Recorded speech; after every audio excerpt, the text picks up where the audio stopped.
Welcome to episode 197 of The Dive Down, a Magic the Gathering podcast focused on the latest decks, trends, and strategies for the casual spike. My name is Stanislav here in Chicago, and with me on the line from Denver, Colorado, it's the one and only Shane Beeps. Hey, Shane. Hey, are we being Grindcast, the spikiest podcasts in all of Denver and Oak Park?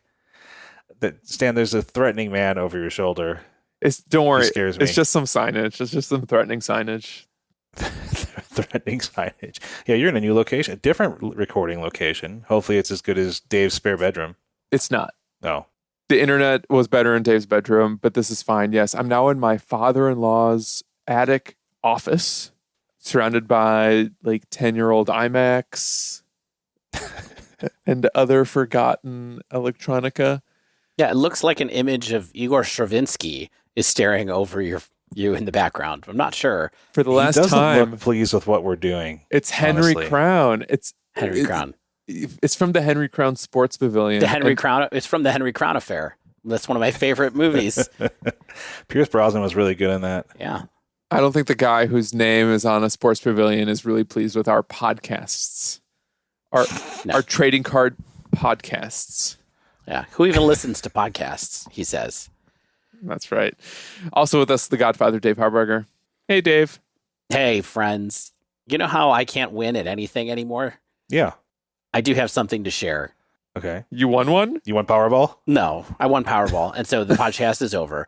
No, all the W's in my house have gone from me to my lovely spouse, it turns out, because first off, she's destroying me in fantasy football this week, and she's about to be 8-0 in our fantasy football league, which is unbelievable. She had a couple rough years, so she's due. She's due. But she also won a chili cooking competition on our block today.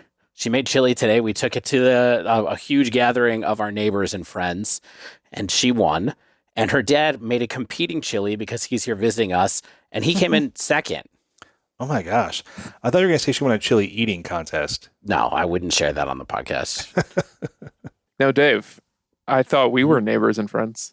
Yeah, well, this is people who actually live on the street, Stan. On the street. I see. But if you're ever wondering who's getting the wins around my house, it is not me. It is her. And I told her I would talk about it today. She won an apron. And the other thing is the chili recipe she used, she made up about 5 years ago. She won a different chili competition with it. A friend of hers called her yesterday and asked her for the recipe to take to a different competition in Ohio. That person also won. So I'm quitting the podcast to start a cookbook about chili. This is like MTG Twitter where people are like, play this deck. Like, this is chili Twitter. You should be making this chili. Yeah. What are we going to do in the maple bacon chili metagame to come? I wasn't going to talk about this until we turned into a chili cast, but I had some really good bison chili today, actually. Oh, that's good. I made Beyond Meat Cincinnati style chili the other week, and it ruled. Yeah. I can't wait to eat more of that. Well, enough chili for 1 week. Good. If you want a recipe, tweet at me. Let's see if anybody asks me for this recipe. And I'll tell you the secret ingredient if you want. Is it paprika? Is it love? It's not. It's neither one. I'd already said what the secret ingredients were, but... Oh, it's the maple cinnamon or something? Bacon. Maple bacon. There you go. Yeah. Turns out bacon is good. Who knew? All right, we're not going to talk about bacon anymore this week. Instead, we're officially kicking off spoilers from the Bros War. And spoiler alert, Urza wins. But at what cost? That's what we'll talk about today. About 9 CMC is what it's looking like the cost is from the spoilers. And then some. We're also going to take a little bit of time to just recap some of our recent playing with innovations in Modern. I've been trying... Your recent playing? Yeah, I think this is mostly Stan. Stan had some things he wanted to say. I had some things to say about Karuga, Bahama. Stan's Silo, we call this section. Come on, pretty mama. The macro sage is in the house. But before all that... Well, wait a minute. You just did the bit. Karuga, Kaheera, I want to take you to Jegantha, Garuda. Come on, pretty mama. Butchering this. In Ikoria Keys. Companion Zone. Yep. In the Ikoria Keys, there's a place called the Companion Zone. That's where Watsy wants to go. to really mess up our game. This is perfect. Sign us, Warner Brothers. Yeah. Geffen, you out there? In the companion zone. I can go low. I couldn't believe how many of them are 3-syllable words that end in A, though. Even the ones that are left. There's Kaheera, Jegantha, Garuda, and Karuga. Yes. I was rehearsing my part about comparing Kaheera and Karuga, and it was really hard to keep the two straight. So hopefully the practice will pay off. One's a hippo, the other is a elemental cat. Yeah. Mm-hmm. What is that thing? Yeah. I think it's elemental cat and hippo dinosaur. Yep. Cool. Before all that, though, let's housekeep. No new patrons, no increased patrons, no new reviews. No, we have 2 new reviews. Oh, we do? Yeah.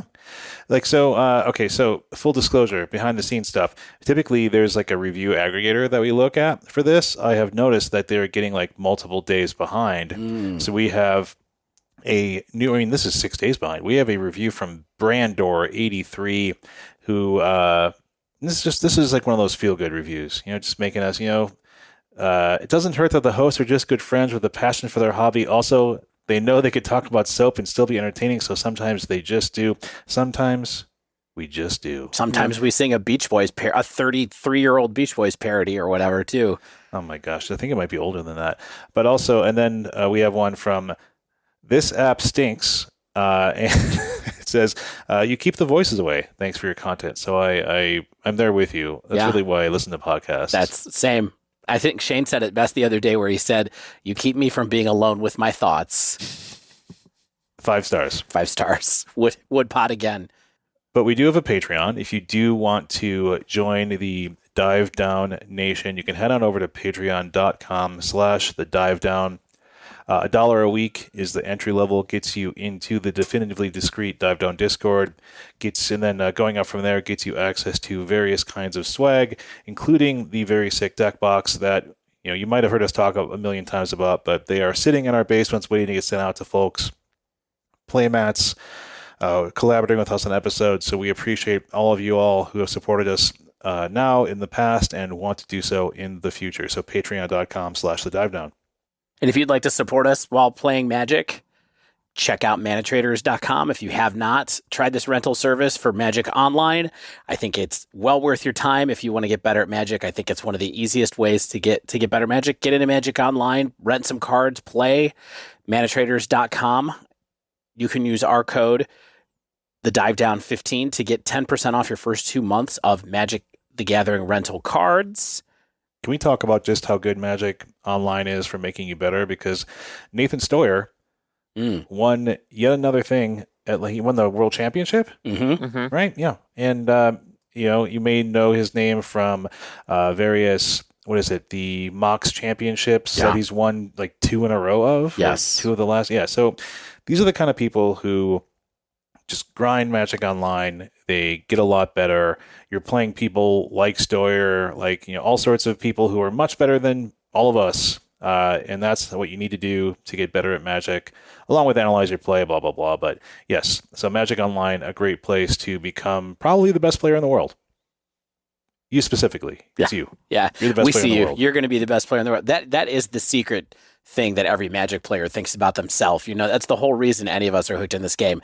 If I tried just a little harder, I could be the best player in the world. Sure you can. Use our code. That's true. Yeah. You can do it, buddy. You can also, of course, play paper. You don't have to play online. And if you use promo code DIVE8, you can get 8% off at Nerd Rage Gaming. We don't even get a kickback. You get all the value. I actually used this code myself for the first time recently. Bought some new cards. Sweet. And they arrived in 2 days because Nerd Rage is like 20 miles away from me. It was fantastic, I say. Wonderful. Should have couriered it over. Finally, if you would like to, we're going to talk about them a little more later, but if you'd like to get some excellent shaving, skincare, grooming, soap products, check out Barrister & Man, barristerandman.com, where the Dive Down 15 will get you 15% off your first order. We'll talk more about that later when we want to, you can join us for the soap corner.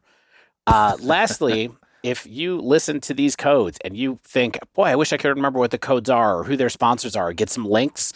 You can always go to thedivedown.com, to see our website and see on the homepage, you'll see all these codes written with links to the appropriate people, including links to our Patreon and other things like that. So you can't always just go to thedivedown.com to see stuff from us.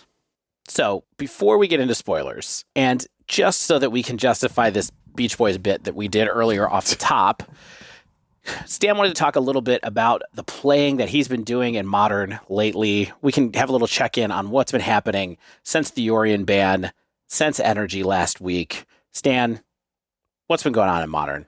What do you have to say? Well, it seems like everyone's just trying to figure out what's the best companion to play with Omnath.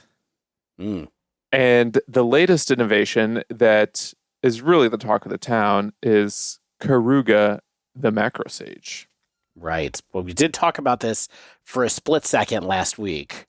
Why do you think it's worth more than the passing moment that we had before? Because I've now played with the deck and I can actually provide a little bit of firsthand experience on how Karuga impacts game states, what the trade-offs you're making due to the actual deck and how the 4-color matchups function.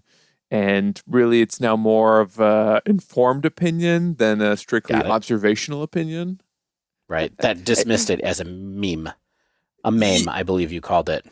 Did I say it was a meme? I'm not even sure that I don't think it's a meme still, but now at least I understand the history behind the meme and the source material. And perhaps why Respect the Cat, who I think was central to pioneering this particular innovation, sees in this version of the deck and really why play Kaheera in the first place, because it's more than just the lols. It does something. I mean Karuga. Not the Macro Karuga. Sage. You did exactly what you said you were going to do. It's hard not to. I'm sorry. And please continue to correct me every time I make this mistake. I'll just give you my spiel, but feel free to interrupt me with questions. I only got to play one league with this deck, and I did play with the list that Respect the Cat tweeted recently, where he went 9-1 across 2 leagues, I think was the record. And overall, I actually felt like the deck was pretty good. Truly. It had some issues that, for my taste, I don't think I would want to necessarily deal with if I can avoid. But I think there's worse things to do than play the Karuga versions. And, in some, to some extent, there may be even a handful of minor advantages. In my one league, I went 3-2, and my only losses were to creativity twice in a row. Whereas I beat Blue-White Control, Arakto's mid-range deck, so not Scam, just mid-range red-black cards, and Hammer Time. It was mono-white Hammer.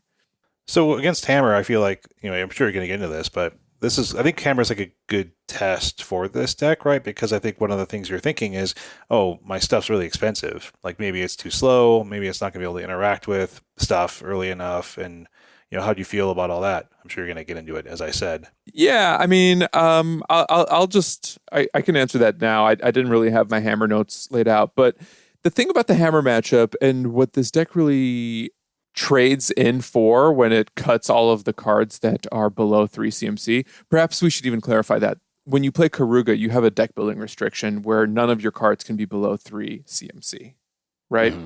Sort of the opposite of Luris in some ways, right?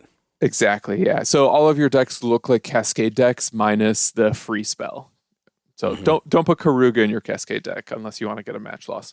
And Shane, I will get to your question, but I perhaps should clarify that what you're cutting to meet the Karuga restriction are things like Renin 6, Counterspell, Expressive Iteration, Prismatic Ending. Those were the 4 big ones, in my opinion. Some decks are also, of course, playing Lightning Bolt and Holy Heat, Ephemerate. Right, those are pretty good cards, right? Those are pretty good cards, those 4 that you said. Yeah, I mean, I think those are 4 of the best cards, personally. And to make up for their absences, what you end up playing are extra lands.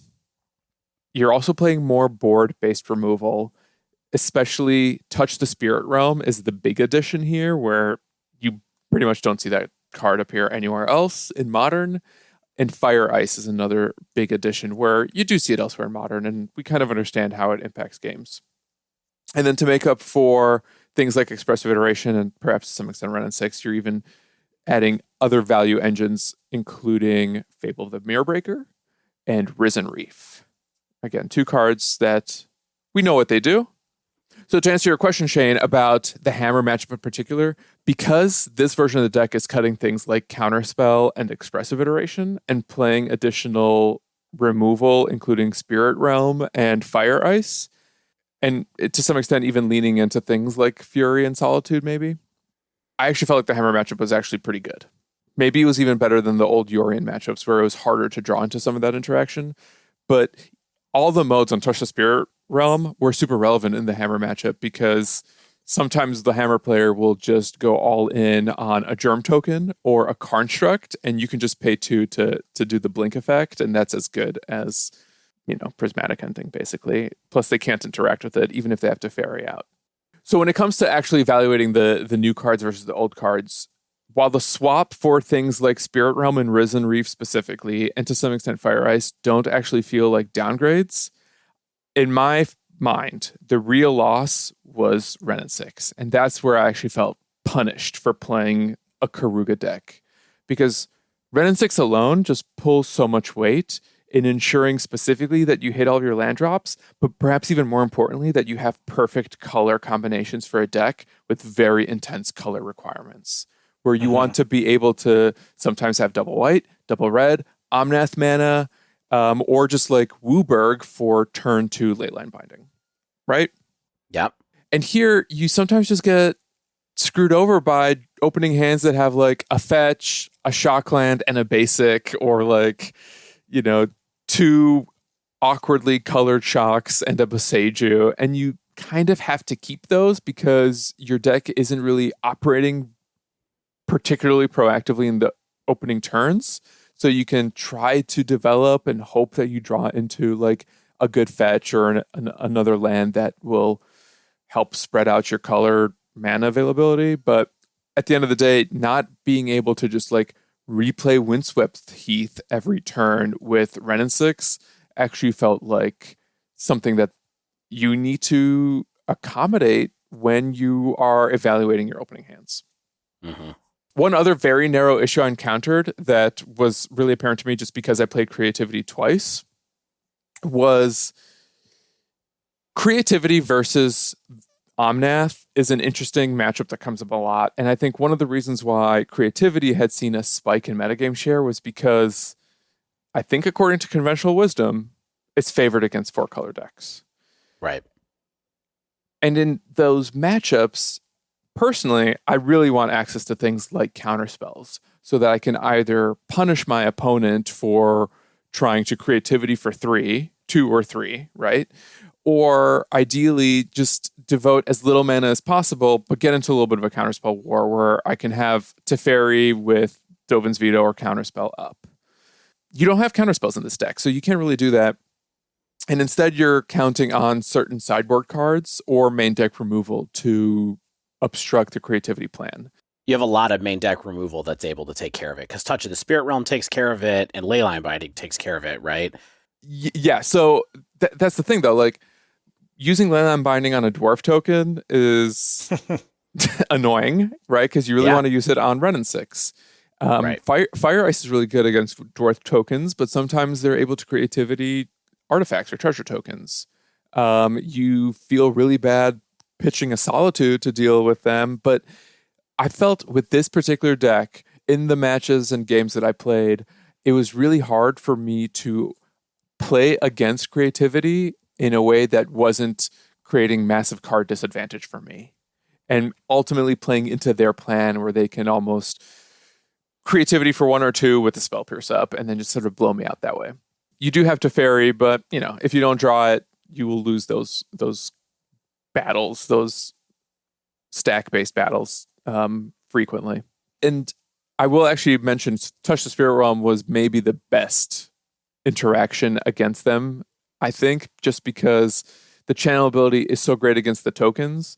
And then if they have Archon on the battlefield, you can exile it with Spirit Realm. Not at instant speed, but even so, just being able to have a really clean answer to Archon is usually pretty cool.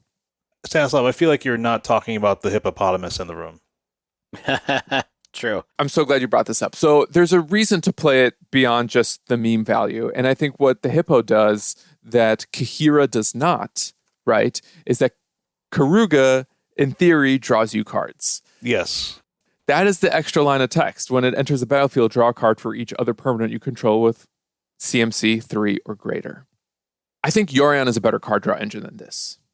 And if you're strictly playing this to be a better companion than Kaheera, I don't think it makes up for the loss of Ren and 6 and other cheap interaction, including Prismatic Ending and Counterspell, and Expressive Iteration for that matter, than what honestly just kind of feels like a win more condition that Karuga provides. So Karuga's cool if like you're playing a lot of early leyline bindings, maybe hard casting Touch the Spirit Realm, maybe you have a Teferi down and then you play a Karuga and you refill your hand. That is true. But I often found that if I'm playing all those spells plus have a couple creatures down, I'm probably winning anyway. And Karuga is just maybe expediting that by a turn or two, or just making sure I don't get blown out by something. Yorion, on the other hand, is just drawing you for like drawing you cards because you've played like early Abundant Growth, or it's resetting your Planeswalkers, and it's providing a little bit more value at a lower cost to your deck and plan. Sure. I think one thing that's interesting here too is that, you're probably trying to draw with Karuga, in the places where you really want to draw a lot of cards with Karuga because you've fallen behind or something. You might be behind because they killed your creatures and then you don't have as many permanents on the board to draw off of Karuga with, right? So really 100%. The ideal is you're drawing with Leyline Binding and Teferi and Touch of the Spirit Realm out, I guess, which means you probably net like 2 or 3 cards plus a 5/4. And it's like, maybe that's good some games, but maybe not quite as good as the other plan that we had before, and also with other plans that are available anyway. Is that kind of how you feel? Totally. And Karuga only procs for each other permanent that's CMC 3 or greater. So when it hits the battlefield, it doesn't replace itself. Right. Yeah, exactly. Which I think is worth clarifying. So ultimately, I played the deck. It was fine because Omnath is good. And like Risen Reef plus Pitch Elementals is busted. But I didn't feel like I was gaining an advantage over the Ren and 6 versions. I actively missed Ren and 6 and what it does to the way this deck operates. And at the end of the day, if I'm going to play more leagues with 4-color, which I think I'm going to register for an RCQ next week, I think I'd really just still rather play the Kaheera version and use Kaheera as just like an extra threat after a long control game of attrition, or as something to pitch to Solitude. Yeah. So then I think the question comes to, for what it's worth, and this is our 4-color control check-in on Modern before we go on to other things. So we're going to close this out in a second. But I want to know, did you try Zach Allen's list from the second day in Energy last week? Yeah, Ren, White, and Blue. Yes. I have not tried it yet. That's going to be the next one I give a shot to. So that's no Omnaths. It's more pure control. Yeah, I mean, it's but blue-white control. It does control have Ren and 6 plus blue-white control. Ren and 6. Yeah. Like, that is the plan. I haven't played blue-white control in Modern in a really long time. So, yeah, I don't know if I... Like, Zach Allen's the blue-white master. Like, Zach Allen is just, like, one of the best control players in North America. I think he gets a little equity in matchups that I wouldn't have access to, where, like, I mean, when I was playing the Kaheera deck, and to some extent this Karuga version, I just felt like I was untouchable in a lot of situations just because I was playing the most busted cards. And I don't know if I want to play, like, Teferi Hero or Jace. Yeah. I'll give it a shot for, due diligence, but I think that at the end of the day, I really just want to have access to Omnath. Understood. And Expressive Iteration. We'll keep you posted. Well, keep us up to date on your planning for this RCQ, because I didn't realize that's part of where your mind was at as well with you trying out these decks. Yeah. And maybe if it falls on the right day, I could even come with you to the RCQ for Friday, once. or not Friday, Sunday at Dice Dojo. Which Sunday? Sunday the 6th. Oh, next week? Yeah. Oh, that's my child's birthday, so no. So yes, you're there. So yeah, I'll be there. Dude, I just went to your kid's birthday. Different one. I have more than one. Oh God. All right. So we're gonna take a quick break while everybody tries to figure out what to get my son for his birthday, And then we'll be back with Brothers War spoilers after this. Stay with us.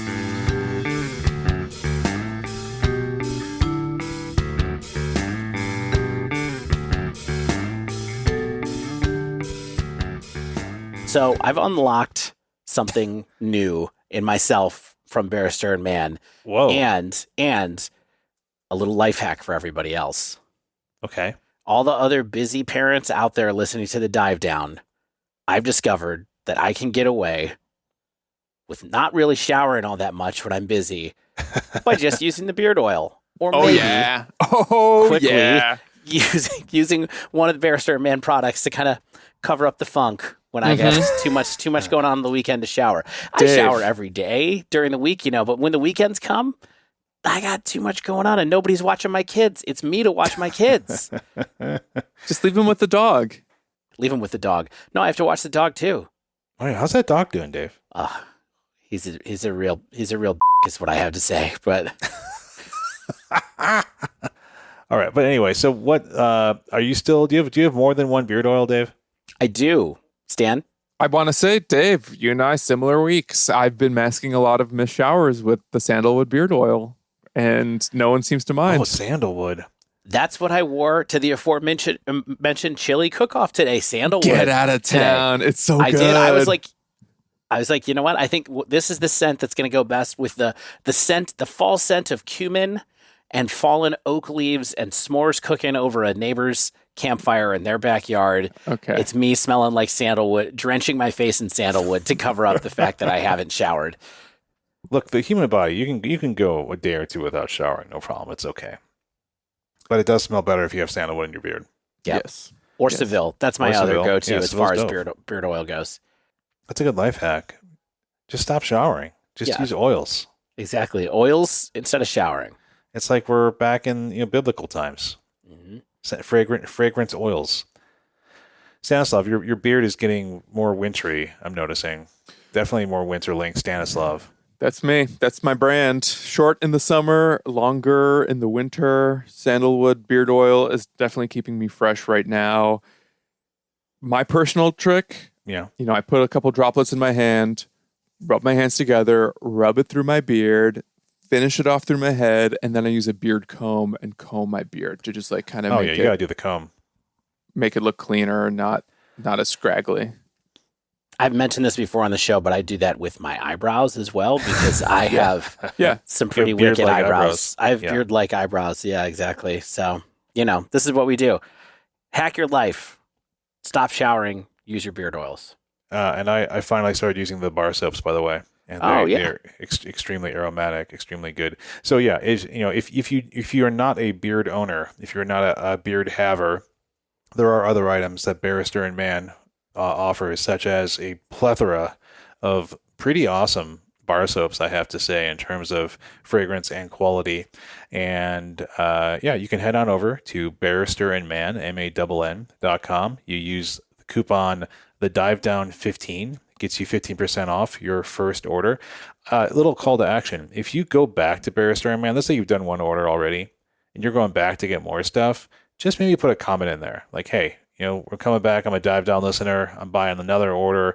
That way, Will and the team know that you came back from us, and that will help keep our relationship going strong with them. So we appreciate all of you all who have or are going to order again from our awesome sponsor, Barrister and Man.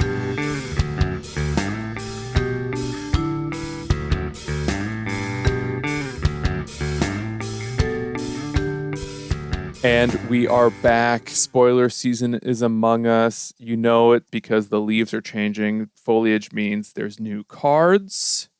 It's a question of whether they're tricks or treats, my friend. Am I right? Is that timely? We are recording this on the 30th. I'm sorry to derail us again, guys, but can I tell you something crazy? My 14-and-a-half-month-old, he's almost 15 months, said trick or treat tonight. And I know I sound like a crazy person, but I'm not the only one who heard it. He was walking around with a pumpkin, and I said trick or treat, and he said trick or treat. Oh. He didn't really enunciate all the syllables, but he imitated me. It was incredible. Am I going to get to see this tomorrow? We're going out together tomorrow, right? Yeah, we're trick or treating, Dave. All right. Oh man, what are you dressing up as? Dads? Yep. I'm going to cover Perfect. myself in beard oil and then see how it goes. No, I have a full-blown costume, but I'm not going to say what it is. I want to surprise Dave. I went to Halloween Hallway, got a big polyester thing, a big polyester smock. But enough about smocks. Let's talk about the Brothers' War. It's a glimpse into the past. One of Magic's greatest stories ever told. We finally get to witness it firsthand as players and don't have to read about it in a hastily written novel from the late 90s. A tale as old as time. That's a right. Song as old as rhyme. Brothers' War spoilers. Teferi, the Pilgrim of Time, ventures 4,000 years into Magic's lore to figure out what happened between Urza and Mishra, two brothers who love to hate each other. Sibling rivalry gone wrong. These are all things I said in my Polygon article. I was very proud of those little sound bites. So I'm saying them again.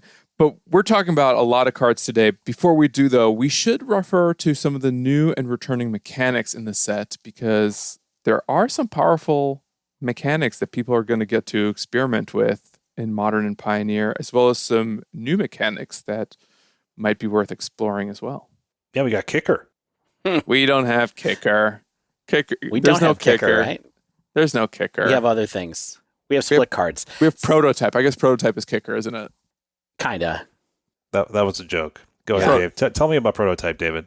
Look, we're not going to talk about all the mechanics. This isn't like an extensive write-up of them, but I do think that when we started trying to theme out how to talk about spoilers, it kind of, the front half of this kind of fit around some of the new mechanics that are here, or some of the returning mechanics. So the first one is Prototype. I think it's the best one. Prototype is, I'm not going to try to rules explain it, but the cards have two casting costs, essentially. So it is a little bit like Kicker, where there's a normal casting cost in the upper right-hand corner, which is all, I think on all the cards that we've seen so far, it's all colorless mana.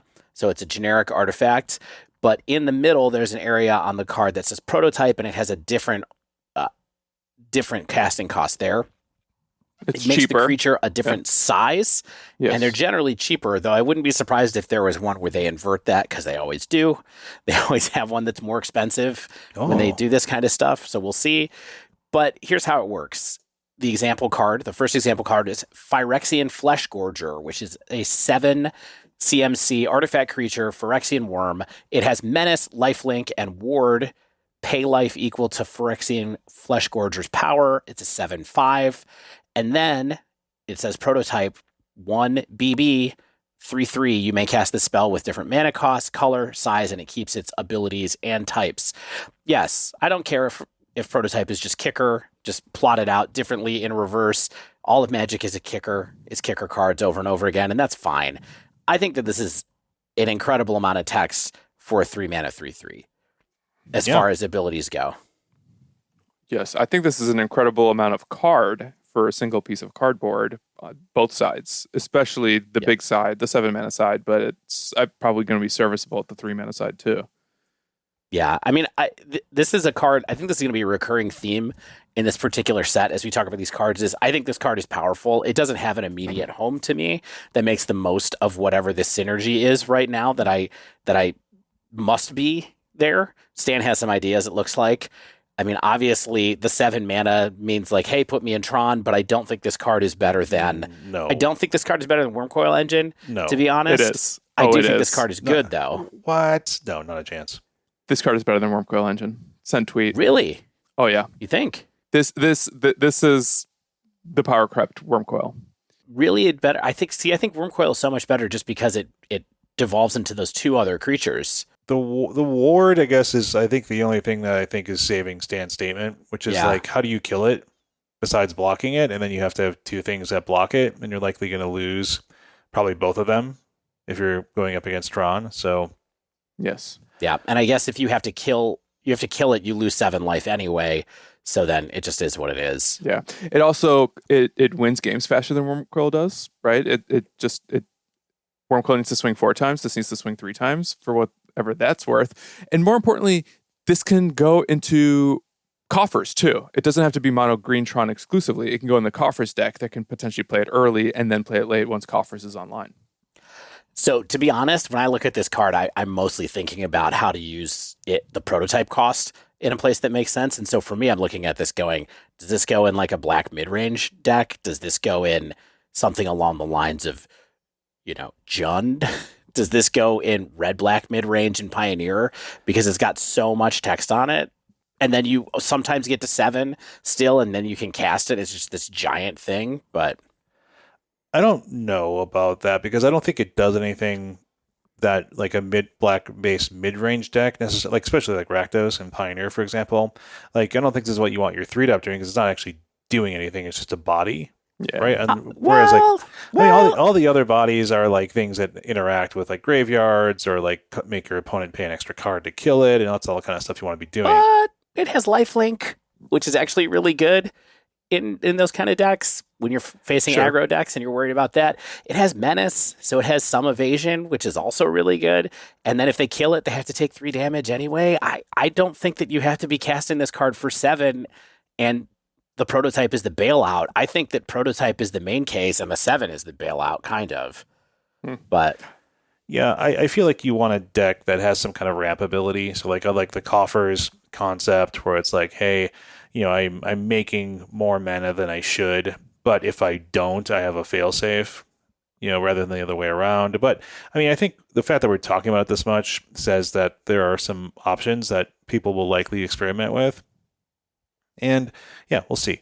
I think what's interesting, one thing that I do want to mention because we're talking about rules and mechanics right now is like prototype works in a weird way where it's like typically like the upper right corner and the type line and stuff like that is what you would always revert to as like, yeah, this is a 3 mana value card or something like that. But prototype, if it's in your library, graveyard, hand, or exile, it's the upper right corner. It's this normal card. Once it's cast with the prototype stuff, it's the prototype card.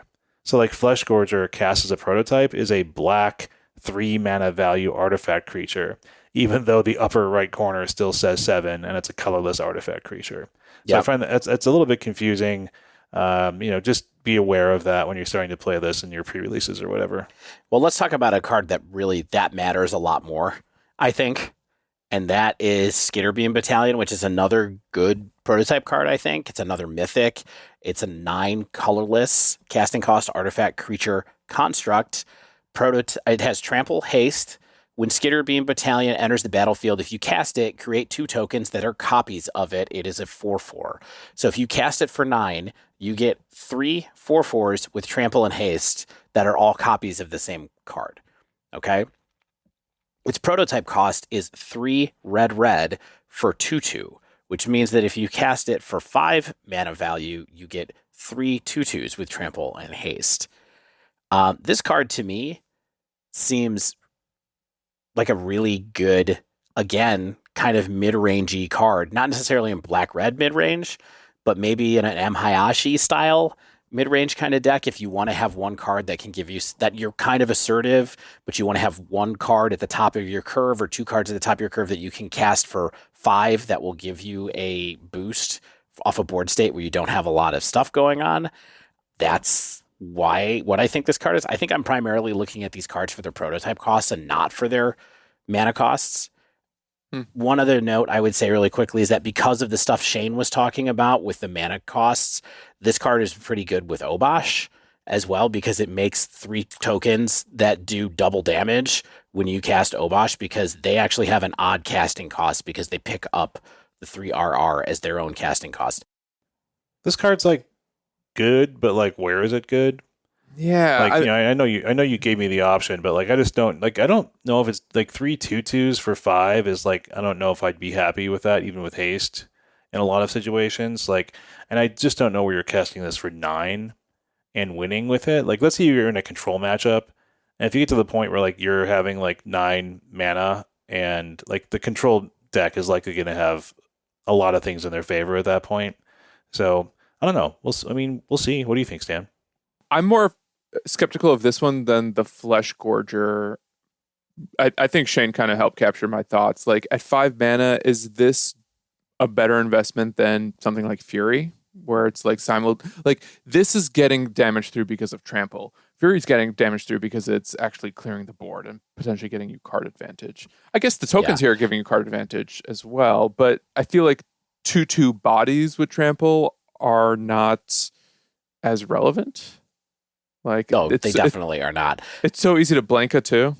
Yeah, I'm not really looking at this in modern. I think, I played a mono red aggro deck the last couple of days in Pioneer, and maybe having a curve topper that could pull me back into a game rather than an endless stream of 2/2s, for a single card would be something that would have been helpful at different points in time. I do have to admit, too, in these episodes, I'm almost always like reverting or defaulting to Pioneer and then maybe Modern, where it's like if I'm talking about a card, it's because I think it maybe has some Pioneer chops and like Modern if we're lucky type thing, almost always.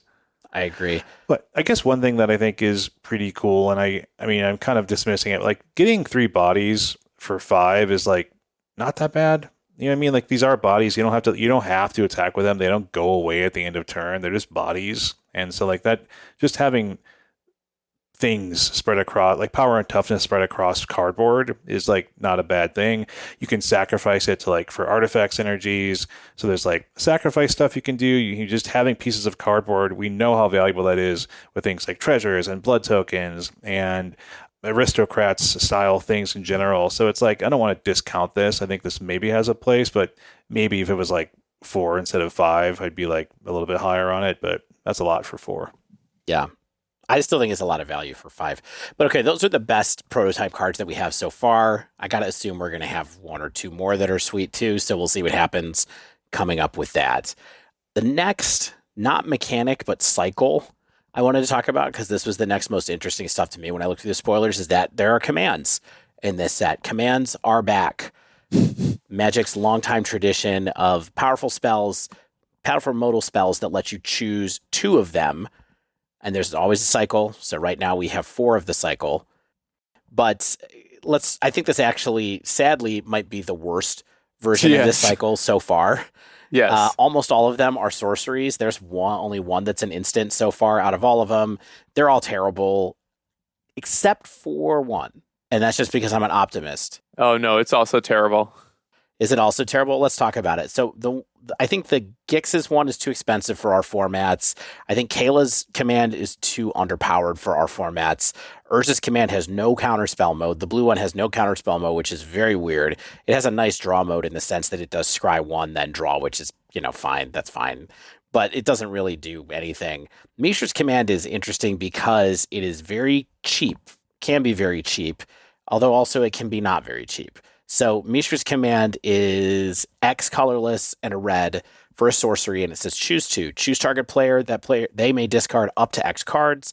Then they draw a card for each card discarded this way. This spell deals X damage to target creature. This spell deals X damage to target planeswalker, and target creature gets plus X plus O and gains haste until end of turn. It's interesting. Bad. I don't think it's amazing, but... Well, why do you think it's bad off the bat? I think all of the ways that it scales isn't actually worth a card. So, discard up to X cards, then you can draw a card for each card discarded this way. Like, I would love for that ability to actually let you refill an empty hand. Like, that's what red card advantage spells are like at their best, is when you have spent all of your cards and then you just kind of need to keep going, and this doesn't allow you to do that. This deals X damage to target creature. Those spells don't really ever see play for like the reason that type of scaling effect isn't usually better than something like Bolt or even Stomp, or just like a 1 mana removal spell that can trade with a creature. X to target planeswalker is actually maybe the most relevant mode on this. If you can hit a planeswalker with an annoying loyalty count, like, that's great. But that last mode, the plus X and haste until end of turn, how much mana do you have access to if you can both cast a creature and then like giving it haste plus a boost? I just kind of feel like, not to mention the fact that this is sorcery. Like, the sorcery is the worst part of all these for sure. Like, I can't believe I'm the one going to defend this card. Do it. Please convince me. I mean, like, these cards seem so bad that I almost feel like I must be overlooking something. You know what I mean? Shane, to be clear, I'm a little more positive on it, but I want to hear you be positive about something. So go. Okay, look, this is not like an amazing card. This is Right. this is potentially a Pioneer power level card. But like, look at the two middle modes. This deals X damage to target creature. This deals X damage to target planeswalker. That is a very good split. You're going to have a lot of targets for that a lot of times, and then you're going to continue to get your damage through without having to deal with like their planeswalker in the future. Like, let's say someone drops a planeswalker. This is me dreaming, right? Someone drops a planeswalker. They minus it to create a token. And you're like, crap, I can't attack through this now. Then you just cast this, and you're like, I take care of the planeswalker, I take care of the token, and then I attack in.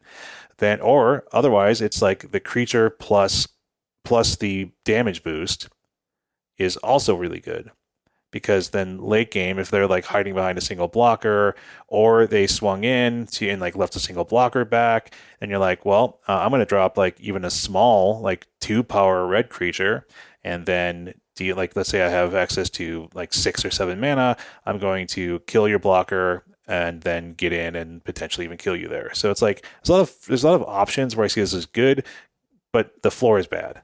The floor is lava. It's so bad. Yeah, I feel like you're right, though, that it's all about how often you get to kill a creature, and not even necessarily always kill a planeswalker. Sometimes it's just doing enough damage to one to make them not be able to use a very good minus ability, basically. But I kind of feel like that's where it's at, too. Now, I do think you're going to have a tough time getting extreme value out of this for less than X equals 3, which means that this is basically a 4-drop spell, I think, in most scenarios. And in those cases, you probably will be able to kill a creature in a planeswalker pretty frequently. And then if you're smart and think of the scenarios like Shane was thinking about, I think it has potential for you to get value off of the +X+O. And honestly, sometimes you're happy to discard 2 lands and a card you're never going to cast to just redraw 3. Yeah, I mean, that's the Fable effect. And so, Shane, you've made convincing points. And in an effort to try to figure out like where and when this card is good, I can see it maybe being like a really effective way to deal with Rakdos mirrors and Pioneer, like being able to hit like a Chandra and a Sorin, or like a Liliana and a Blood Tithe Harvester, or whatever creatures they're playing right now. Like, I can see that being really good. I think the mana investment to do that is going to be a lot, and it'll be difficult, but if the games go long, you're probably going to have access to like 4 or 5 extra mana to do the thing. Yeah. It's a 2-for-1. When it's good. And that's what Rakdos wants.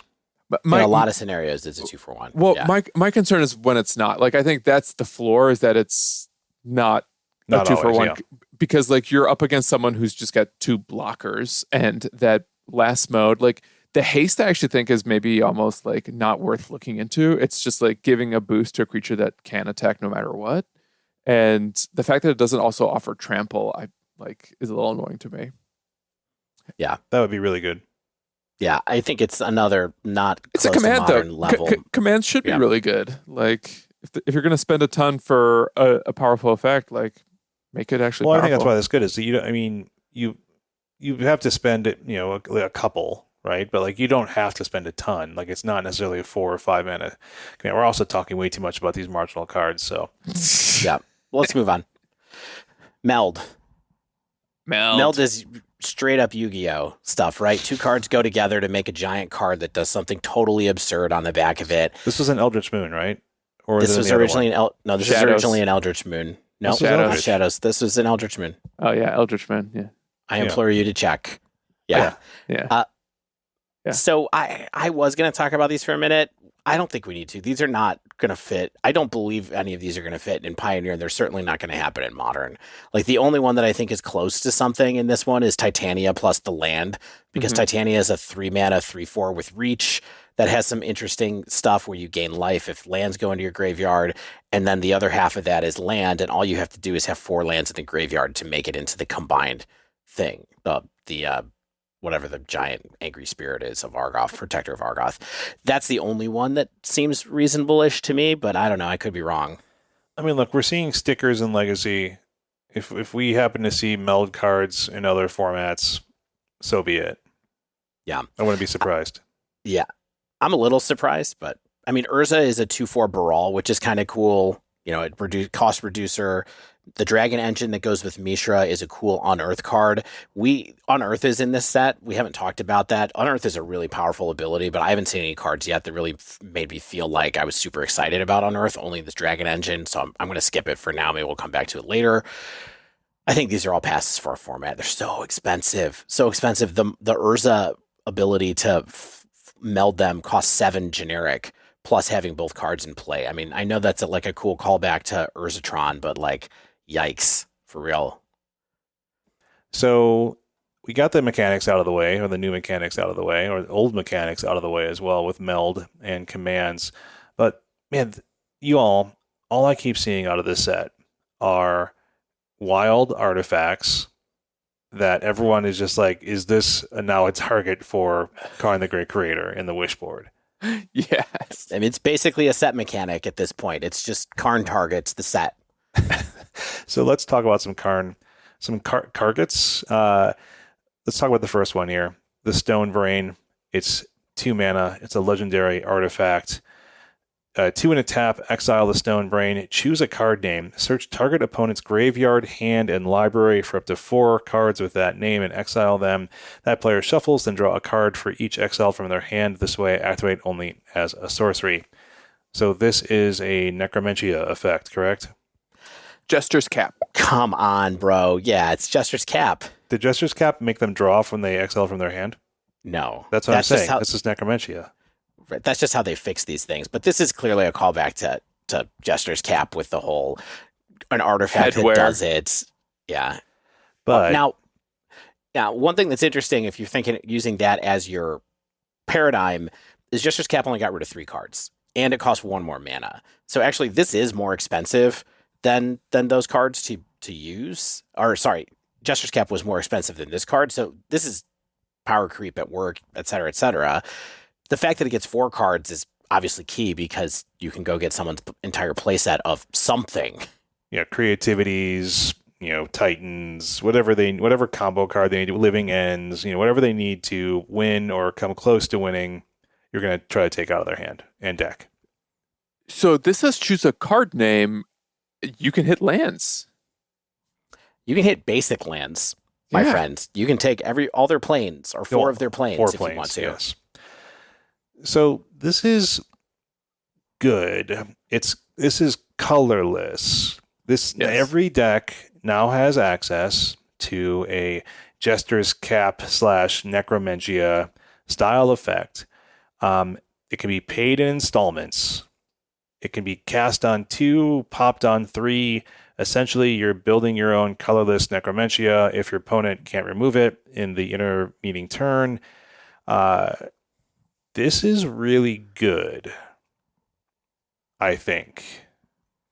Necromentia sees play in a lot of black sideboards.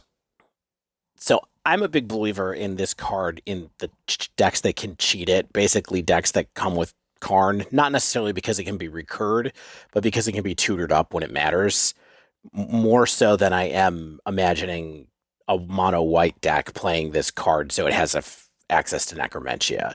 You know what I mean? Like, I kind of feel like it's more that kind of zone than... So I'm looking at this for, like, E-Tron in Modern. I do think the casting cost efficiency is fine for it to end up in any Karn the Great Creator decks that there are in Modern, or artifacty decks in Modern. I also think, obviously, people are going to try to use this to do busted loops in Mono Green Devotion in Pioneer, which is going to be a recurring theme. Because, note, you exile the Stone Brain.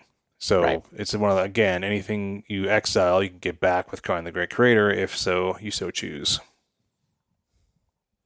Yeah. Yeah, I mean, like you said, like I don't know if like Necromentia is a card that black decks get to run, or if it's a card that they run because like they don't have counter magic or they can't go over the top in same ways.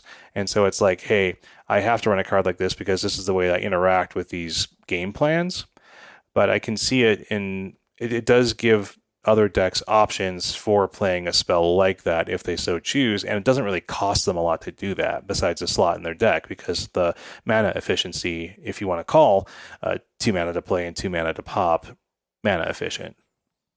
Yeah, I mean, it cost you the absolute shattering bad feelings of drawing this the turn after you could have you should have played it and those kind of things, which is why I think it's way better with Karn than anything else. But yeah, I think the self-exile is maybe one of the coolest things where it's like, sometimes exiling cards from yourself can be good, where it's like, hey, I want these in my wish board now, along with the Stone Brain itself. They're all exiled, so that's pretty wild. Yeah. All right, the next one on this list, a little trickier to use in most of our thinking about these kind of cards, is Urza's Sylex, 3 generic legendary artifact.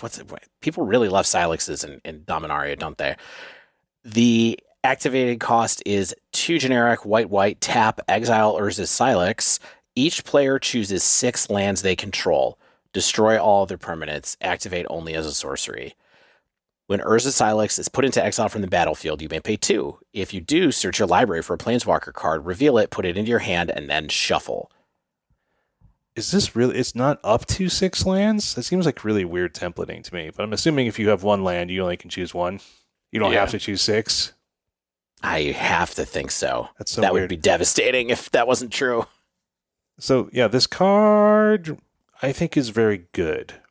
It reminds me of like some horrible old card that like is legal in Commander that everyone secretly hates. I can tell you the card. It's called Cataclysm. Is the card that's very close to this. Cataclysm lets you keep 1 land, 1 artifact, 1 creature. Yes. So it's not exactly the same, but it's kind of what it is. I hate these effects. I guess it's really planar cleansing. Sorry, it's planar cleansing. It just makes the game go way longer in Commander, but like for this just seems like a total pain in the butt. Like it's another installment plan based card. It's a Wrath. It gets rid of everything except for lands for an efficient cost. It is one that makes splashing a bit harder, but like, we know that the colors are made up and they don't matter in Modern anymore. And so like this modest, like 2 mana tax to get a Walker in hand seems like it'd be really good as well. I mean, the weakness here is like if you play it early, it's exposed to permanent removal.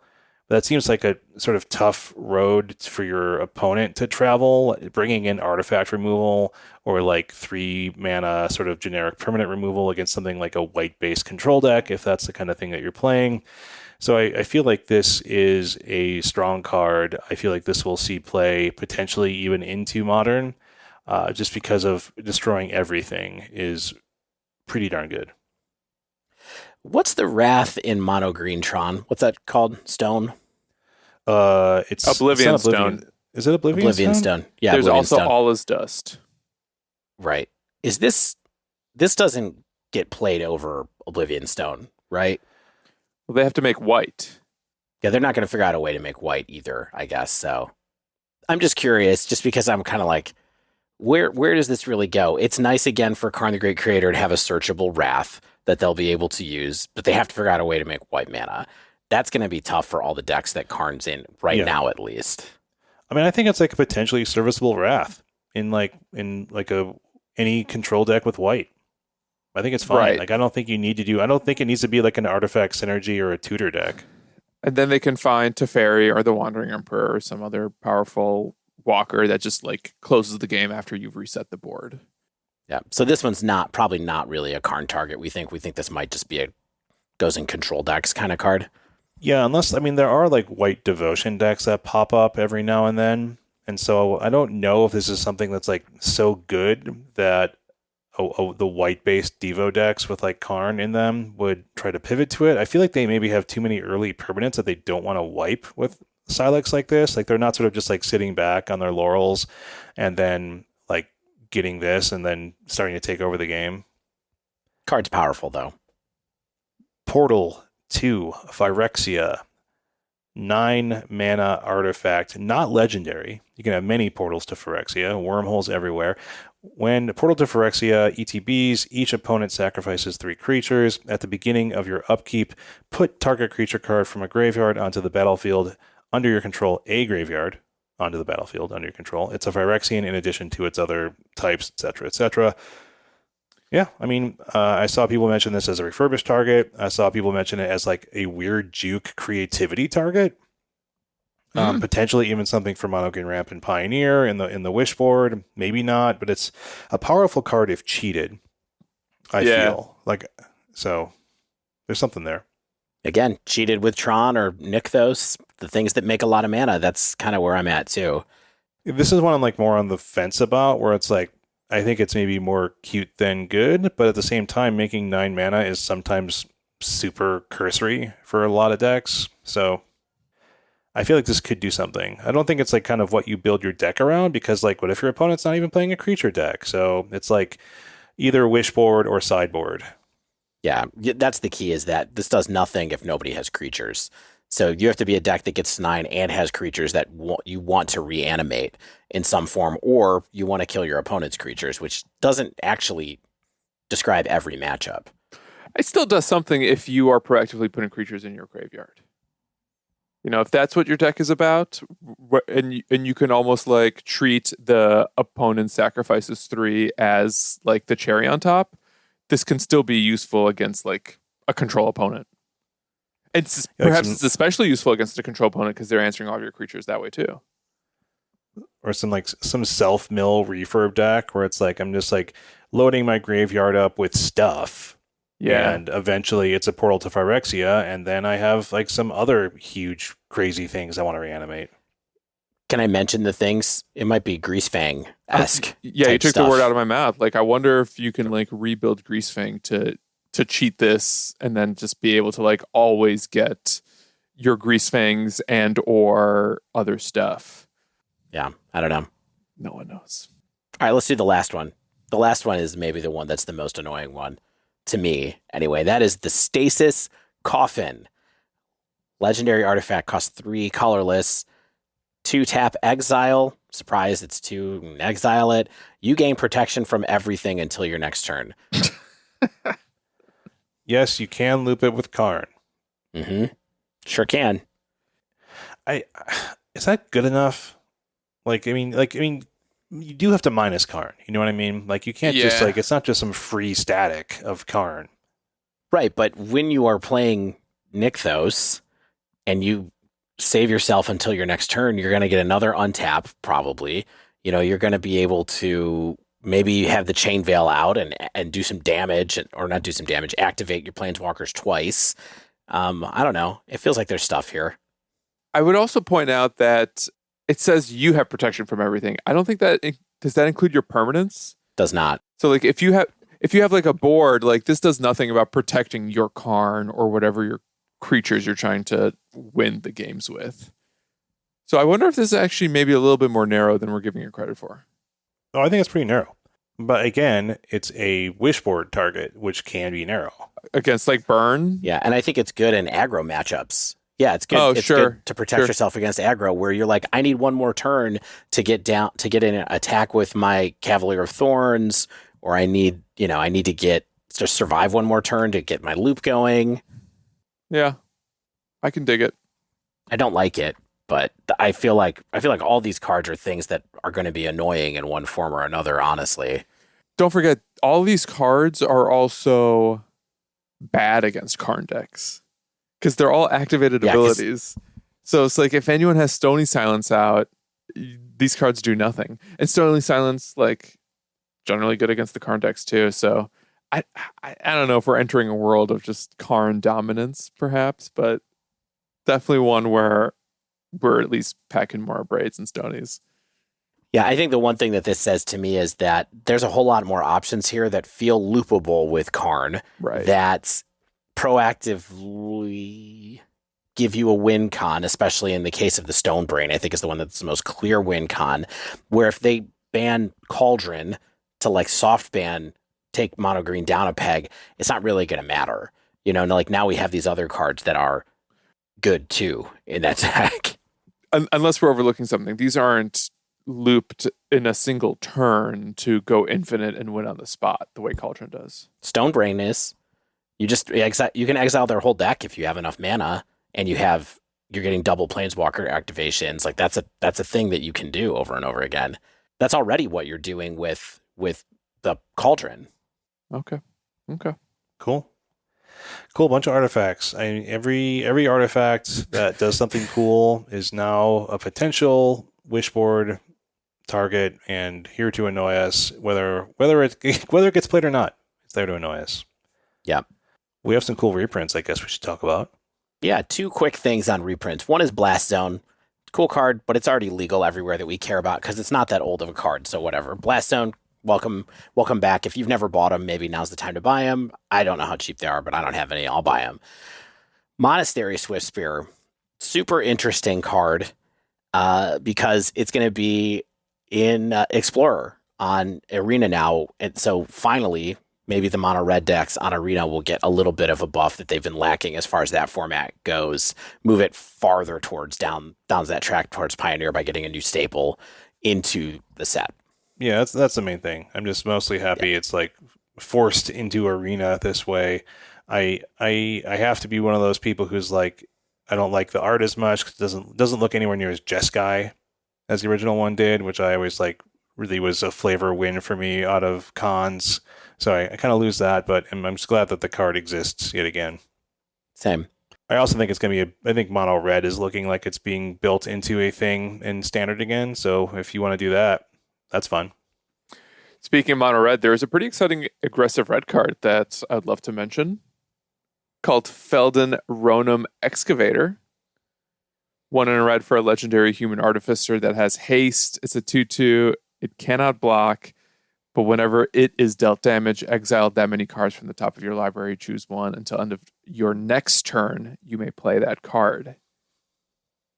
I think this is a pretty good get, right? It's aggressive. It's like it's swinging. It's only swinging. That's its point because it can't block. But even if it dies, it's keeping you in the game, potentially replacing itself with something that's like equally or more aggressive, almost like it's scaling upward as the game progresses. Even if it's dealt damage. So it could eat a fatal push, it could eat a removal spell, it could get exiled. There's a lot of ways to remove this for no value. So the floor of many red 2-drops is a 2/2 with haste, right? In terms of, especially like in the Pioneer end of things. But I'm also into this card. Remember the days like when red cards with haste like this like hurt you somehow? I guess not blocking is the hurt on this. Right. But I mean, the thing for me is like I'm trying to really wrap my head around how powerful this ability is because so many cards in red have something like this, and many of them aren't sniffing play right now. So I think it might have a place in like Pioneer red aggro decks, but it might just be standard power level at this point. Yeah, I kind of look at this card and just think it's not as good as Kari Zev. Yeah, maybe. But I could be wrong. Kari Zev is really good. 2 bodies. The Menace is clutch because you get to attack in with it really easily. The first strike is clutch sometimes too because when people block it, you can mess them up.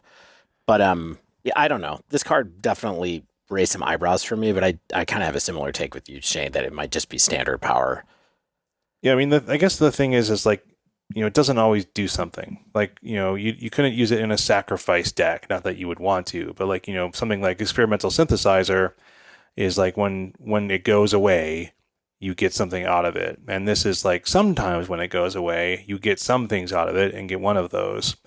But, it's like, which is cool until the end of your next turn. That's always what you want to see on these because it gives you more options and gives you more time to make your decisions. Like if you get a burn spell, you get sort of, an instant spell, then you get to use it for, tricky interactions or, trigger prowess when you want or blow someone out in combat. So it's more fun that way for sure. But I'm into it, but I'm not like over the moon about it.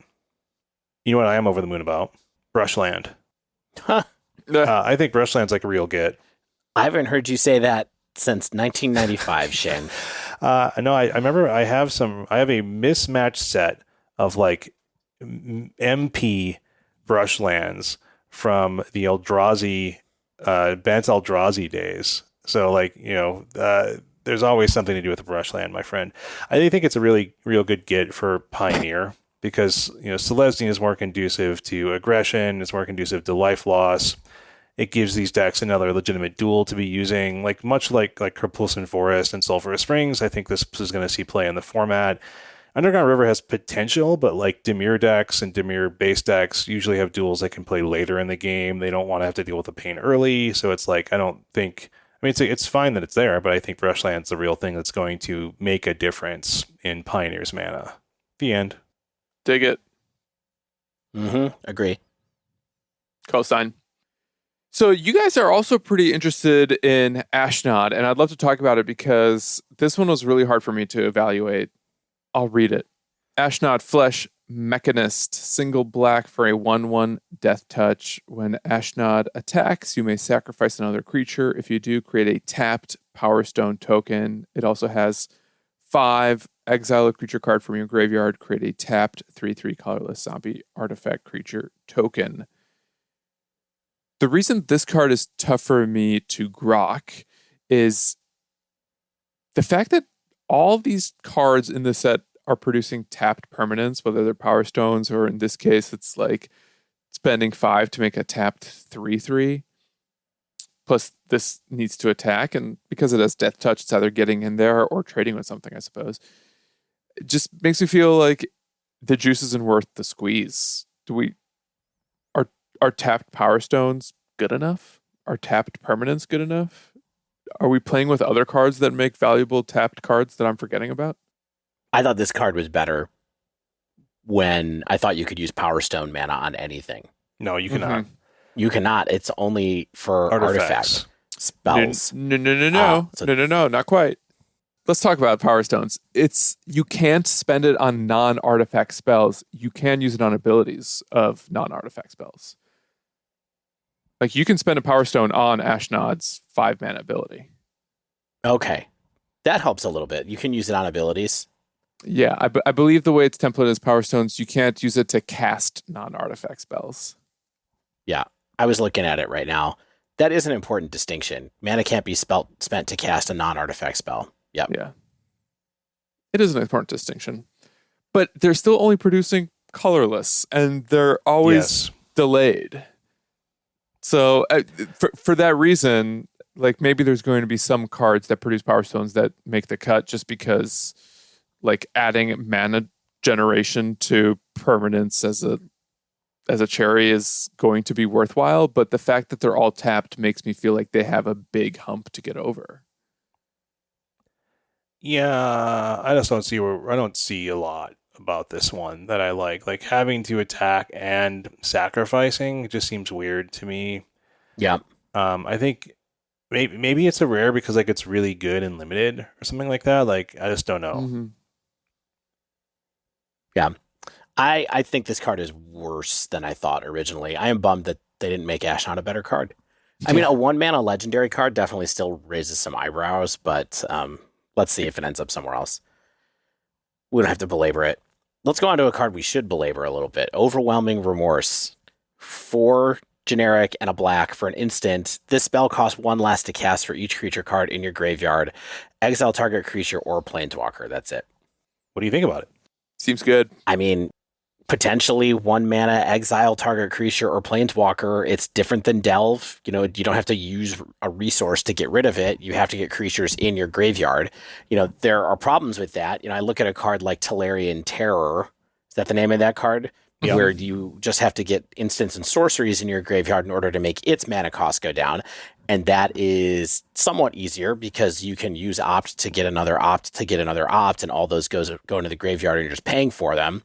But I do think in a self-mill kind of strategy like Greasefang, you know, especially Greasefang when you're playing Satyr Wayfinder like Obzon Greasefang, this can be a card that can be really good for you to have to get rid of problematic creatures and planeswalkers. I think this card is bad. Whoa. Mm-hmm. I think it's bad. I think it will not be played. I think it will. Wow. I think it will simply. I think it will be tested and then punted to the bulk bin because it requires creature cards in your graveyards. This is a mega red flag for me. This requires very particular deck building requirements to make the floor not terrible. So you have to have like your Stitcher Suppliers or Satyr Wayfinders or Grizzly Salvages or Gather the Packs. Other self-mill cards are necessary to get your graveyard stocked enough to make this card like efficient enough, I think, to bother play. But then, like, even if you do that, decks like this have hard counters with all the graveyard hate that you'll be facing to try to stop your preliminary game plan. So, like, you have your preliminary game plan and your removal suite tied up in the same idea that people are going to be trying to hate out. And so, like, this card's going to just be dead in hand a lot of times, or you're like, I really need it to cost 2 or 1. And it's going to be like, it costs 5 because my graveyard's hosed and I've got no creatures in it, or my Grizzly Salvages didn't hit, or whatever. And it's not going to, so it's not going to shore up your post sideboard games where you want removal as often as you want because people are going to be targeting your yard. And so I feel like this is going to end up being too conditional to bother playing in the end. This is my take. I don't hate this line of logic. I do think it's hilarious that the cards you mentioned are all in one deck in Pioneer already together. Which they're one? all and they're not Obzon Greasefang. I don't think Obzon plays Gather the Pack, do they? No, I'm sorry. Well, Gather the Pack, I'm not. Oh, yeah. Really I know. But there's the other ones. Grizzly Salvage, Satyr Wayfinder, and Stitcher's Supplier all are in that deck already. Yeah. And they have a sideboard that includes Abrupt Decay, which is, for 2 mana that can get rid of a target non-land permanent, converting mana cost 3 or less in case you haven't looked at Abrupt Decay lately. And then it has Fatal Push. That's for like rest in pieces and stuff, well, right? I mean, it's for other cards that make it problematic for them or other things that they want to kill. They have 3 Fatal Push in the sideboard as well. So I feel like it could be a part of a removal suite in a deck like this that's already doing these things and is not going to go away from that game plan in game 2 anyway. Now, I don't think they're going to have 4 of them, and it probably won't be main. I mean, this deck doesn't even have removal main at all, right? So... Yeah, I mean, I think part of the problem with this, though, is that one of the ways you beat Greasefang is with graveyard hate. So post-board, this is potentially a huge liability as well. Yeah, it's just bad. It's going to be like a blank piece of cardboard. And you need to pivot. Now, the one thing I will add to enabling this card is that Liliana exists. And if you need to set this up and you can't edict her for whatever reason, because maybe you want to tag another walker, you can plus Liliana to put the things in your yard that make this cheaper. So, to your point, like sometimes your Grizzly Salvage doesn't hit. You can play other cards to ensure that your stuff hits. Yeah, I mean, it just feels like all my eggs are in one basket type thing here. And if like my graveyard's not being hit, I'm winning with Obzon Greasefang anyway. But aren't we talking about decks that are winning with all their eggs in one basket, like super linear, hyper-focused, all-in glass cannon combos? And this is just letting you play that strategy while also interacting a little bit better. I mean, I think that's when you just play your Abrupt Decays or you play your Fatal Pushes, where it's like they're always efficient and they're always doing the thing you want. And this is like, I can't have a card that doesn't do the thing I want when I need it to. Yeah. And that's my fear with this card. For sure. Yeah, we'll see. Yeah, we'll see. I mean, it's clearly, it's one of those things where it's like, it's better than Murderous Cut, but because of the card type limitation, how much better are we talking? And that's what we'll find out. So, all right, here's a card that I added to the list. I want to tell you guys why, and it's Recruitment Officer, single white mana for a 2/1, so that's good. But it's also a human soldier that has the ability 3 and a white to look at the top 4 of your library. You may reveal a creature card with mana value 3 or less from among them, put it in your hand, put the rest on the bottom of your library in a random order. Is this just another new cheap outlet for infinite mana to dig through your deck the way that one green creature does, whose name I can't remember? Duskwatch Recruiter. Yeah, is this just like an extra Duskwatch that does require you to have white capabilities in your infinite mana combo, but I feel like that's possible. Maybe. This is very outside of the type of deck that I'm interested in, if that's what it's going to be used for. Yeah. That's just, probably, to me, like... That's probably the only way something like this gets used. Exactly. Like, that to me is like what this card is for. Is just like a crazy payoff for infinite mana decks that can produce white and win on the spot. And just like a new way of finding their Walking Ballista or whatever. What decks and what are making infinite mana? I don't know. Druid. Just in case. Yeah, sure. Yeah, just throw it in your Druid deck. See what happens. Exists. This card exists. Can't argue with that. It is cheaper than Duskwatch Recruiter for what it's worth. I'm looking at it right now. Duskwatch Recruiter costs 2. The activated ability is more expensive. I mean, could be. Broke it. All right, I got another game ranking card. This is a mythic, and I think let's keep that in mind when we evaluate it. Because to me, that was the thing that kept me coming back to it when I was trying to figure out whether to even add it to the notes. And it's Surge Engine. 2 generic for an artifact, creature, construct. 3/2, it has Defender, but if you pay a single blue mana, Surge Defender loses Defender, and Surge Engine loses Defender and gains this creature can't be blocked permanently. This is not until end of turn or whatever. It has another ability. 2 and a blue, Surge Engine becomes blue and has base power and toughness 5/4. Activate only if Surge Engine doesn't have Defender. So it's now a 5/4 can't be blocked. I'm looking at this card. What's that? Another ability for blue, draw 3 cards, activate only if Surge Engine is blue, and only once. So you can only do that once, and it's not once per turn, it's just once, period. Yeah. You know, the fact that they made this mythic, I think, is sort of a hint that it's maybe better than it reads at first. 3 mana, 3/2 can't be blocked is sort of where we're at. Or it's a 2 mana, 3/2 defender that on turn 3 can now attack for unblockable 3 damage. I mean, I like Ascendant Spirit type cards, Figure of Destiny type cards. That's what this feels like. It is, you know, you can do a lot of cool stuff in the right type of deck. When it's blue, especially, you can play a threat and protect it until you have a chance to make it bigger. I think those are interesting things. You know, paying for something in installments is generally a good thing. You know, these cards have been good in the past, and Ascendant Spirit has been good very recently. In Pioneer, it's not particularly right now because the deck it's in is not that good.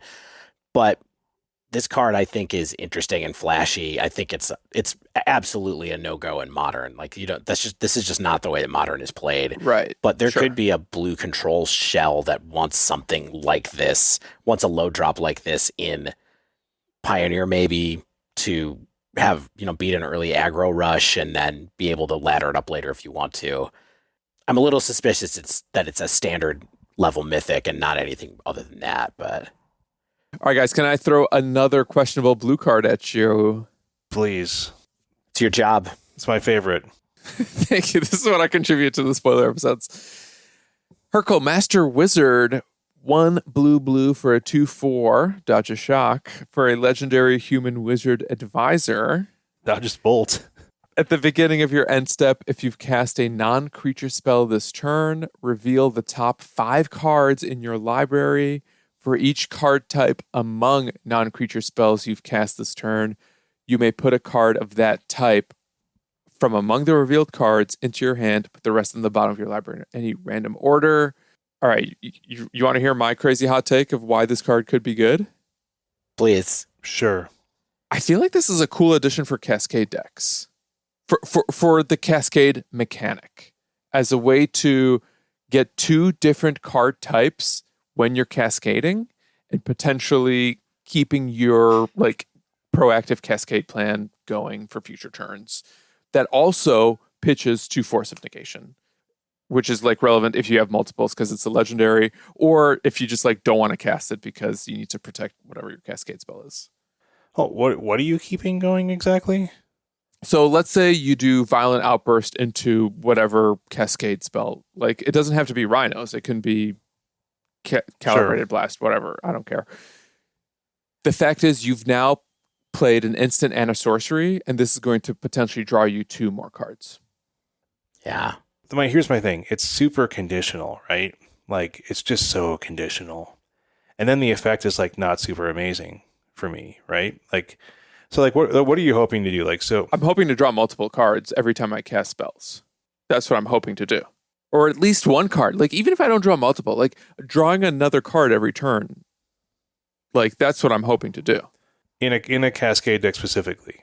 I mean, that's kind of where I saw this going first, just because it's 3 CMC and blue. But the point is that it's like, ideally, not only is it just drawing you extra cards, but it's giving you card selection on top of that. Like, the ceiling, I think, is sky high. It's not real. Like, you look at 2 cards in this situation. You're looking at 2 cards, and your percentage chance to hit you're not looking at anything 2. is not. You're looking at the top 5. You look at 5 every time. Okay, so you look at the top 5, and then you have, if you cast an instant and a sorcery in, let's say, even specifically like a Cascade deck, like I think like you're running 25 lands, so you're like what 55% chance to like not even hit a land. Excuse me, to hit a non-land card in the first place. Yes, but okay, and then you run other things too. You run creatures. You run don't run other creatures. Sorceries, etc. Yeah. So here's what I'm saying. Like, why run other creatures? Like you can get other enchantments, you can get other artifacts, you can get other planeswalkers. Like there's other good non-creature. What artifacts are you running in a Cascade deck? It doesn't have to be Cascade. Let's just talk about drawing extra cards. See, that's even worse then. Well, here's the deck. No, it's way too conditional. Too conditional to draw those cards.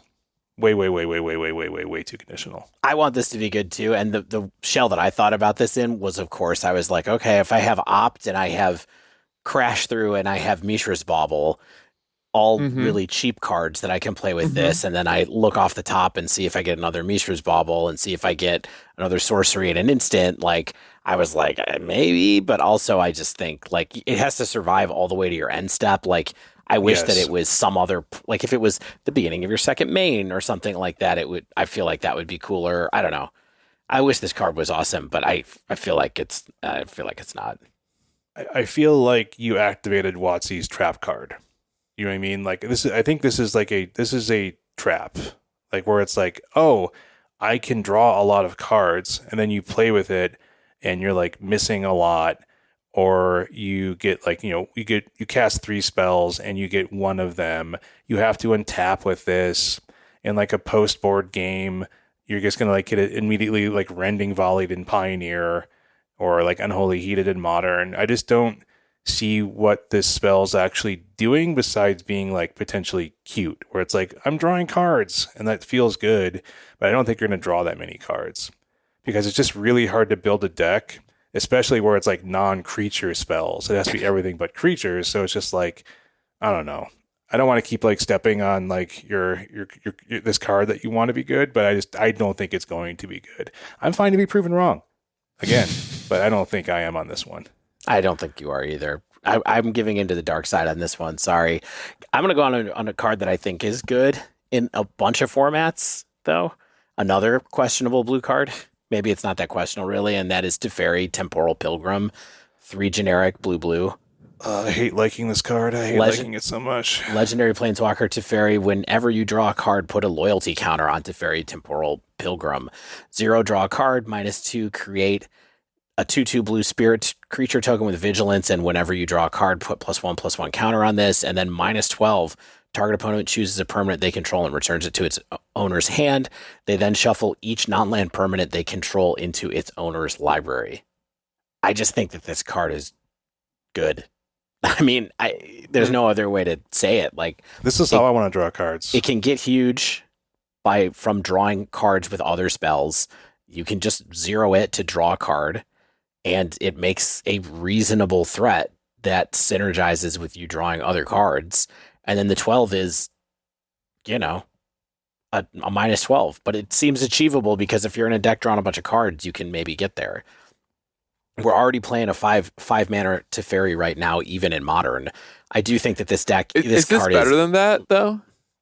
I don't think it's better than it, but I do think that it adds something different to the creature, to your Planeswalker suite, in the sense that it gives you a Planeswalker that draws you some cards and puts a threat into play, which might be important sometimes. So I wouldn't wholesale swap out Teferi, Hero of Dominaria for this one, but I do think you could have it as a one-of in a deck like that and feel pretty good about drawing into it in the situations you have it, because you're in a deck that draws cards anyway, So...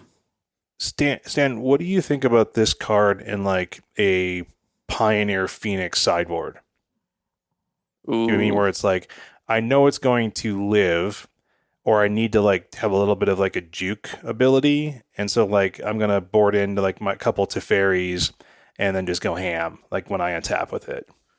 Yeah, I mean, I like that because if you're trying to juke to beat Graveyard Hate, you're still keeping all your stupid cantrips and like potentially going off. And even if it comes down and you instantly -2, and then like whether or not it survives, like your opponent has to decide then, like, do they kill the creature or do they kill the walker? And if they choose wrong, then they potentially like let you keep a walker that keeps you going. Or if they choose wrong, then you get a creature that's about to get huge. So because the creature maintains the text. It's just like, it's not like part of Teferi's ability, it's the token's ability. So I think that's a pretty interesting application, especially in the post-board Phoenix games that have to go long and where you kind of have to become like an Izzet control deck to survive. Yeah, I mean, if you look at what's in Phoenix sideboard right now, I'm looking at a deck that's a well-known Phoenix player, Daniel Echoes. Their sideboard has a Crackling Drake and a Chandra Torch of Defiance and a Sweltering Suns and Young Pyromancer to help in the sideboard, post. If you want to go big.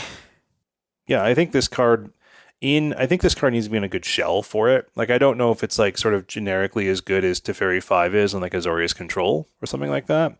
But I do think that this card has like juke written all over it to me. Yeah. Where it's like, hey, I draw a lot of cards and I make this happen. The fact that it's 5 mana, I think, is like the biggest problem. Like all of the things that you mentioned, Dave, right now are 4 or less. And that 5th mana can be a huge hump. Like Chandra, Torch of Defiance, Teferi, Hero of Dominaria. Oh, well, the ones you were listing out of the sideboard. Yeah. Like Chandra's 4, Crackling Drake is 4. PZ's 2, last I checked. Yeah, I think that's true. But this is a powerful card. It's going to do some stuff. Yeah, I think there's maybe even more here than we realize, but even if there's not, I think it's still going to see play because it does something novel, right? Where it's like, it's not a lot of, I think, planeswalkers, if any, no planeswalker that I can think of does something where it can get out of hand as quickly as Teferi does, like if you untap with it. I mean, besides ones that maybe win the game, of course. What's getting out of hand? The spirit? Like, how do you see this getting out of hand if you untap with it? You could just cast like a huge series of cantrips, and then you could have your Teferi be literally, potentially up to 12 loyalty. You know what I mean? See. Like, you draw for turn. Right. So it comes down, you get it to 5, then you draw for turn, it's at 6. 12 would be a lot. And then you have to find a way to draw. Let's say you have 6 mana. Can you draw 6 cards with 6 mana? I think so, right? You can draw 6 cards in Pioneer with 3 mana. Let me show you how. You just cast Galvanic Iteration and Treasure Cruise. That's it. Yeah. There's a lot of ways I can see this scaling very quickly into an out of hand situation. And or it could be the spirit that you make where it's like, hey, I've got a really big spirit all of a sudden, like, deal with that, my friend, after, I've controlled the game for a long period of time. So I think it's a good spell and good planeswalker to maybe even end on. I think we have some stuff in reserve for next week and we can get on out of here. Why don't we? At the pace of these spoilers, I'm hopeful for next week. Yeah, I think by the time next week rolls around, we're going to have the whole episode or the whole set spoiled even. But let's wait and find out. That wraps up this week's show. If you haven't yet, make sure you subscribe to our podcast so you get the latest episodes as soon as they come out. And if you use Apple Podcasts, please leave us a rating and review. If you'd like to submit a question to our podcast, you can tweet us at @thedivedown, all one word, or email thedivedown@gmail.com. If you'd like to support the show, you can join our Patreon over at patreon.com/thedivedown. You can also support us while playing Magic with a Mana Trader subscription. Use promo code TheDiveDown15, all one word, and get 10% off your first 2 months of renting Magic Online cards. And also get some amazing shaving soaps, body soaps, fragrances, and more at Barrister and Mann using that same promo code, TheDiveDown15, for 15% off your first order. And you can even save some money on paper cards over at Nerd Rage Gaming with code DIVE8 to get 8% off your order from NRG. As always, special thanks to the bands Nowhere and Spaceblood for letting us use their music. And until next week, get out there and win, brothers. Whoa!